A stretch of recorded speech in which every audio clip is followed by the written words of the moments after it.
노후가 행복해지려면 필요한 조건은 무엇일까요? 건강, 친구, 돈. 사람마다 중요하게 생각하는 가치는 모두 다를 수 있지만 많은 분이 공감하는 공통적인 부분이 있습니다. 바로 노후에 행복해지려면 반드시 이것을 줄여야 한다는 점인데요. 그래서 오늘은 60 이후에 반드시 줄여야 할 것 5위에서 1위까지 이야기해 보려고 합니다. 많은 분이 공감하시는 만큼 여러분들도 잘 지키고 계시는지 한번 생각해 보면서 들어주시면 좋겠습니다. 행복한 노후를 꿈꾸신다면 꼭 끝까지 시청해 주시길 바랍니다. 구독과 좋아요는 무료입니다. 여러분의 클릭 한 번으로 다음 영상을 더 빠르게 시청할 수 있습니다. 5위 불필요한 관계를 줄이자. 친구란 나와 정신적으로 잘 맞는 사람. 단 한 명만 사귀어도 충분하다. 평생을 홀로 살았던 고독한 철학자. 쇼펜하우어가 한 말입니다. 여러분도 이 말에 동감하시나요? 제가 젊었을 때는 친구가 많은 게 엄청 부러웠습니다. 혼식장이나 상가 조문 갔을 때 사람들이 북적이는 정도로 그 사람의 인격이 평가된다고 생각했기 때문입니다. 하객의 수가 곧 인간관계의 성적표라 믿었기에 복도의 꽃과 화환으로 가득 차 있으면 그렇게 부러울 수가 없었습니다. 그래서 저도 많은 관계를 유지하기 위해 동창회와 다양한 모임에서 총무나 회장 같은 역할을 맡으며 주말엔 경조사에 참석하느라 바빴습니다. 당시에는 요즘처럼 손쉽게 계좌이체를 할 수 있는 시대가 아니라 직접 참석하는 것이 일반적이었고 오랫동안 함께 시간을 보내는 것이 진정한 우정이라 믿었기에 많은 시간을 할애했습니다. 퍼블릴리어스는 성공은 친구를 만들고 역경은 친구를 시험한다. 라고 말했습니다. 저 역시 성공의 정점에 서보기도 했고 사업 실패의 구렁텅이에 빠지기도 했습니다. 그 당시 친구들에게 손도 벌려보고 외면도 당하고 아주 힘들었죠. 사람은 어려울 때 본성이 드러나더군요. 그래서 저는 대대적으로 연락처를 정리했습니다. 쓸데없는 인맥 부질없는 관계들. 그 모든 것들을 과감하게 삭제하고 나니 마음이 한결 편안해졌습니다. 여러분 전화 등록부에는 몇 명의 친구들이 있나요? 휴대전. 화 속의 수많은 연락처 대부분은 한때 잠깐 알고 지냈지만 지금은 이름 정도만 기억나는 사람들입니다. 어쩌면 나중에 도움을 받을 수도 있겠다는 생각으로 관계를 유지하려고 노력하죠. 젊을 때야 그렇다 쳐도 이제는 선택과 집중이 필요한 때입니다. 경조사도 과감히 줄이거나 불참하는 대신 소중한 친구들에게 평소보다 2배로 더 베풀어 보는 건 어떨까요? 불필요한 관계를 정리하고 진정한 친구에게 더 많은 시간을 투자하는 것이 즐거운 노년을 만드는 비결입니다. 4위 욕심을 줄이자. 최근 저는 오랜만에 친구를 만나 서로의 근황을 나누며 그간 있었던 이야기들을 공유했습니다. 친구의 남편은 은퇴 후에도 지방에서 계약적으로 일하면서 주말 부부 생활을 하고 있습니다. 얼마 전 남편으로부터 큰 자금이 필요하다는 전화를 받았고 친구는 남편에 대한 신뢰로 큰 의심 없이 돈을 송금했습니다. 그러나 돈을 송금하고 며칠 지나지 않아 남편이 수백만 원의 사기를 당한 사실을 알게 된 겁니다. 남편은 인터넷 영상에서 유혹하는 증권 투자 회사에 돈을 넣었다가 결국 사기를 당한 것입니다. 친구는 평소 현명하다고 생각했던 남편이 왜 그런 유혹에 빠졌는지 이해할 수 없다고 했습니다. 마치 뭔가에 홀린 것 같다고 말이죠. 이런 일이 일어나면 사기를 당한 사람뿐만 아니라 그 가족도 큰 충격을 받을 수밖에 없습니다. 그 사건을 통해 남은 인생의 중요한 교훈을 얻었다고 스스로를 다독이는 친구의 모습에 마음이 아팠습니다. 이처럼 은퇴 후에는 더 많은 수익을 쫓기보다는 지금 가진 것을 지킬 줄 아는 지혜가 필요합니다. 사람의 욕심은 한도 끝도 없죠. 게다가 위를 바라보며 더 높은 곳을 꿈꾸다 보면 스스로 자제력을 가지고 욕심을 다스리는 것이 쉽지 않습니다. 특히 조급한 마음으로 한꺼번에 큰 이익을 얻으려는 욕심은 결국 탈이 나고 맙니다. 물론 젊은 시절에 이러한 위험을 감수하는 것은 경험의 일환이 될 수 있지만 나이가 들어서 투자에 실패한다면 그 리스크가 너무 커서 다시 회복하기 어려울 수 있습니다. 산에 오르기는 쉬우나 내려오기는 힘들다 하는 말처럼 욕심을 한껏 부리기는 쉬워도 마음을 비우고 내려놓기란 더 힘든 법이죠. 그러므로 나이 들수록 욕심은 줄이고 자연을 벗삼아 순응하며 욕심이 들어설 때 알아차리는 힘이 중요합니다. 3위 탄수화물을 줄이자. 보통 나이가 들면 먹는 것에 대한 욕심이 줄어듭니다. 그래서 어르신들께서는 반찬 한두 가지와 김치로 식사를 해결하는 경우가 많죠. 특히 혼자 사시는 경우 이런 식사 패턴이 더욱 두드러질 수 있습니다.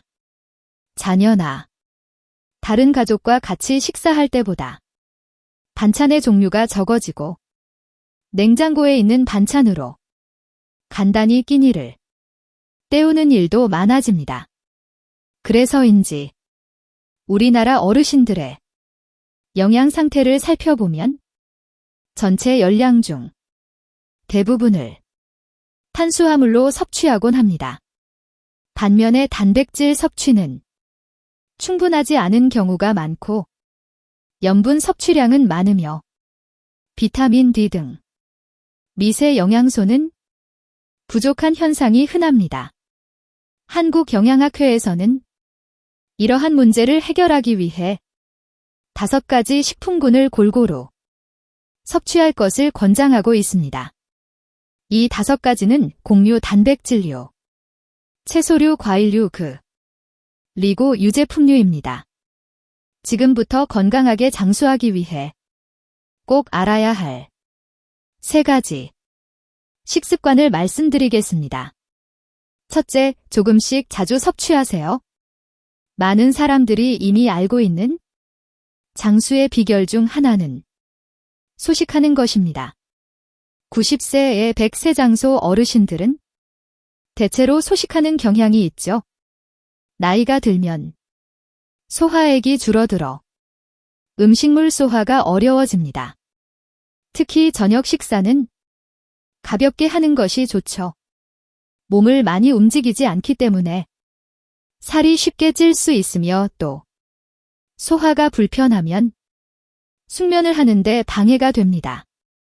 하루에 3끼를 고집하기보다는 배가 고플 때마다 조금씩 자주 먹는 것도 좋은 방법이 될 수 있습니다.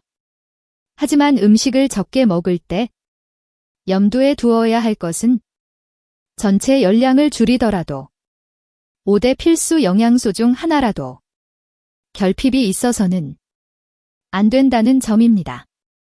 둘째, 충분한 단백질 섭취가 중요합니다.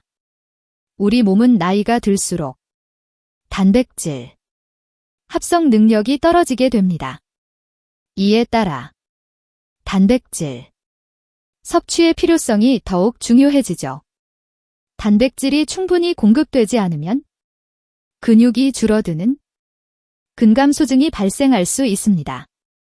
근육 감소는 신체 운동성에만 영향을 미치는 게 아니라 당뇨병, 심혈관 질환, 그리고 암의 발생 및 그 예후와도 관련이 있다고 알려져 있으니 조심해야 합니다. 3. 약을 줄여야 합니다. 나이가 들수록 몸 곳곳에 통증이 찾아와 의약품에 의존하게 되기 쉽습니다. 그래서 약을 줄이는 것이 말이 안 된다고 생각할 수도 있죠. 그러나 최근 인터넷을 통해 잘못된 정보에 의존해 영양제나 건강기능식품을 무턱대고 구매하는 사례가 늘고 있습니다.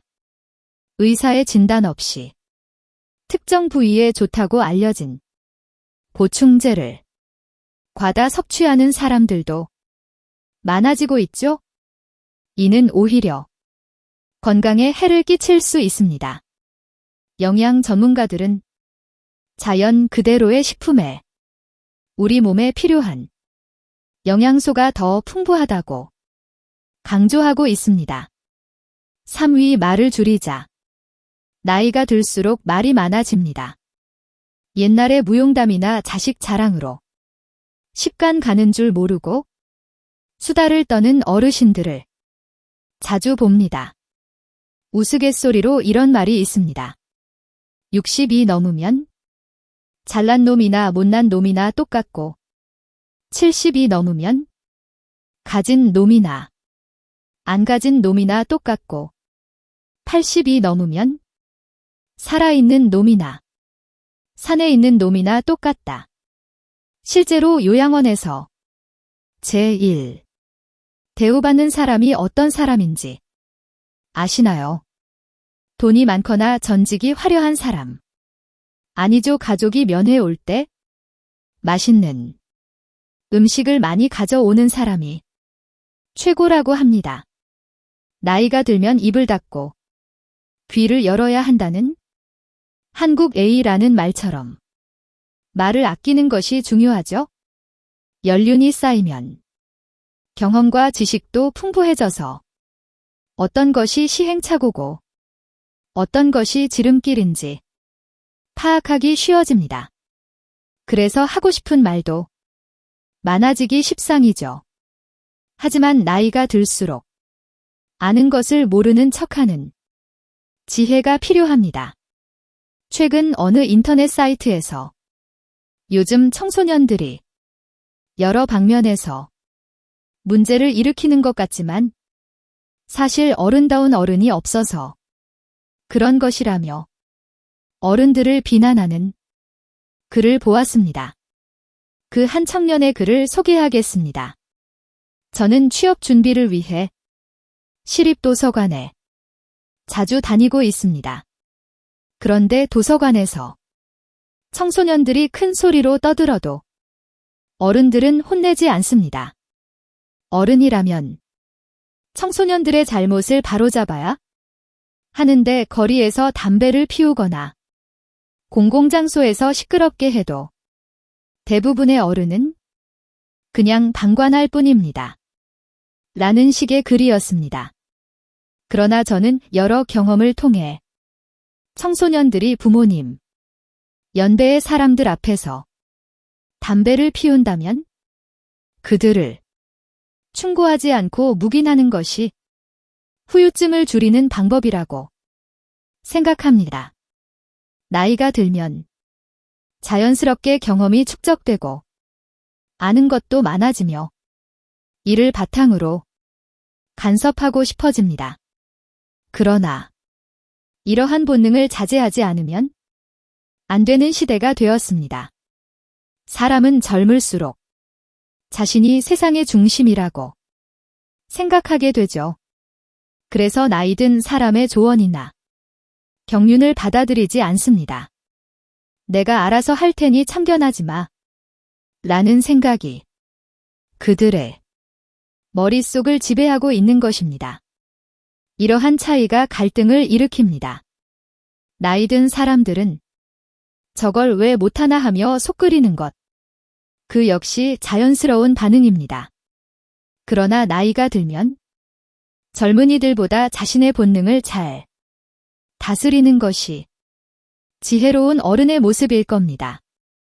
따라서 나이 들면서 나도 모르게 자주 하게 되는 나쁜 4가지 말, 습관을 줄이는 것이 가장 중요합니다. 지금부터 바로 알아보도록 하겠습니다. 첫째, 잔소리 줄이기. 나이가 들수록 사소한 일에도 말이 많아지고 자꾸 잔소리하게 됩니다. 자신의 대화 습관을 살펴보고 주변 사람들에게 지나친 잔소리를 하지 않도록 조심해야 합니다. 둘째, 되풀이하지 않기. 노년이 되면 한 번 한 이야기를 여러 번 되풀이하는 경우가 많아집니다. 나이가 들수록 대화를 나눌 때 이전에 했던 말인지 다시 한번 생각하는 습관을 지니는 것이 중요합니다. 셋째, 푸념 줄이기. 노년이 되면 주변 사람들에게 경제적 문제나 건강 문제 등 여러 어려움에 대해 하소연을 늘어놓기 쉽습니다. 그러나 지나친 하소연은 주변 사람들에게 부담을 주고 그들과의 대화를 피하게 만든다는 점을 잊지 말아야 합니다. 넷째, 고집버리기. 노년의 대화가 어려워지는 이유 중 하나는 평생 형성된 가치관이 고정관념과 고집으로 바뀌면서 다른 사람의 생각이나 의견을 존중하지 않게 되기 때문입니다. 특히 연장자 의식이 강할수록 의사소통에 많은 장애가 생기게 됩니다. 나이가 들수록 겸손한 마음을 가지고 다른 의견이나 가치관을 이해하려는 자세를 길러야 합니다. 이리 앉아있는 시간을 줄이자.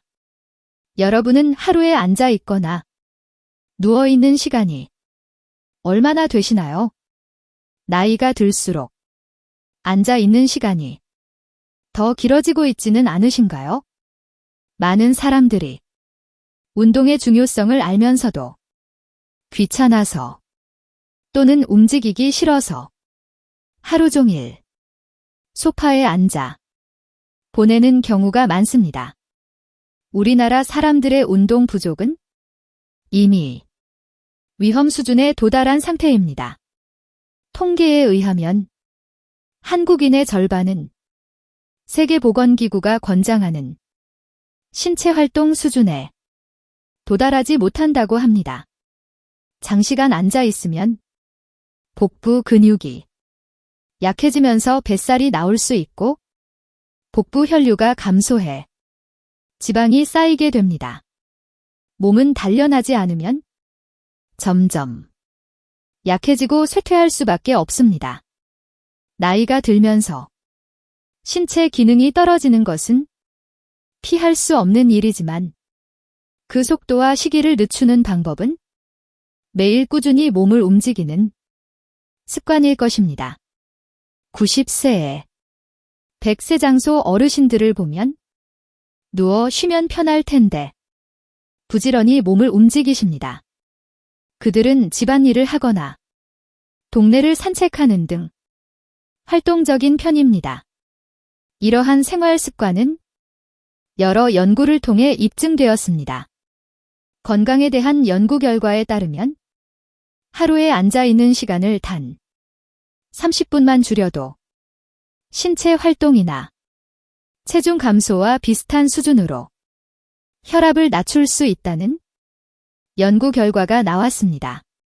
건강시스템 과학 도리 로젠버그 박사는 굳이 운동하지 않아도 앉아 있는 시간을 줄이고 서 있는 것만으로도 혈압을 크게 낮출 수 있다. 고 설명했습니다. 특히 만성적인 통증을 겪거나 신체 기능이 떨어진 노인들에게는 신체 활동을 늘리는 것보다는 덜 앉아 있는 것이 더 쉬운 방법이라고 덧붙였습니다. 연구팀에 따르면 노인들은 깨어있는 시간의 65에서 80을 앉아서 보낸다고 합니다. 이러한 좌식 생활 습관은 심장병과 당뇨병 등 각종 질병으로 이어질 수 있습니다. 로젠버그 박사는 앉아있는 시간을 줄이면 혈류가 원활해 질 수 있으며 건강에 많은 이점을 얻을 수 있다고 말했습니다. 아직 확실한 시간은 정해지지 않았지만 신체 기능이 약하거나 운동량이 부족하고 만성질환을 앓고 있는 사람들이 앉아 있는 시간을 줄이면 혈압 감소 효과를 얻을 수 있다고 합니다. 이를 통해 체력을 높이고 신체 활동을 더 많이 할 수 있는 자신감을 얻을 수도 있습니다. 중요한 것은 애완동물을 산책시키거나 정원을 가꾸기 등 즐겁게 할 수 있는 활동을 일상에 녹여내는 것입니다. 이는 연령에 상관없이 모든 사람들이 자신의 생활에 맞는 방식으로 몸을 움직이는 방안을 찾아야 한다는 뜻입니다. 미국 헬스라인닷컴은 하루를 더 활동적으로 만들기 위한 팁을 몇 가지 소개했습니다. 우리가 끼니 가운데 간식 먹듯이 하루 종일 틈틈이 할 수 있는 활동이 간식이라고 할 수 있습니다. 예를 들어 텔레비전을 보면서 스트레칭 한다거나 서서 보는 것 등 건강상의 이유가 아니라면 가능한 앉아있는 시간을 줄이는 것이 좋습니다. 강철도 사용하지 않고 그대로 두면 쉽게 녹슨다는 사실을 기억해 두시기를 바랍니다. 나이는 자연스레 늘어나는 것이지만 나의 노년은 나 자신이, 나의 마음이, 나의 태도가 만들어가는 하나의 악보 같은 것이라고 생각합니다. 따라서 지금 이 순간부터라도 생활은 건강하게 유지하며 생각은 긍정적으로 갖고 행동은 낙천적으로 해보는 것이 어떨까요? 모든 것은 내 마음가짐에 달려 있습니다. 지혜 동행 가족 여러분들은 행복한 노후를 위해 힘쓰고 계시니 인생이라는 오선지 위해 각자의 방향과 가치를 음표처럼 먼저 세상에 하나뿐인 멋진 교향곡을 완성할 수 있을 거라 믿습니다. 이번 영상이 여러분들에게 조금이라도 도움이 되셨길 바랍니다. 구독과 좋아요는 사랑입니다. 다음에는 더 좋은 노후의 지혜를 담은 영상으로 찾아뵙겠습니다. 끝까지 시청해주셔서 감사합니다.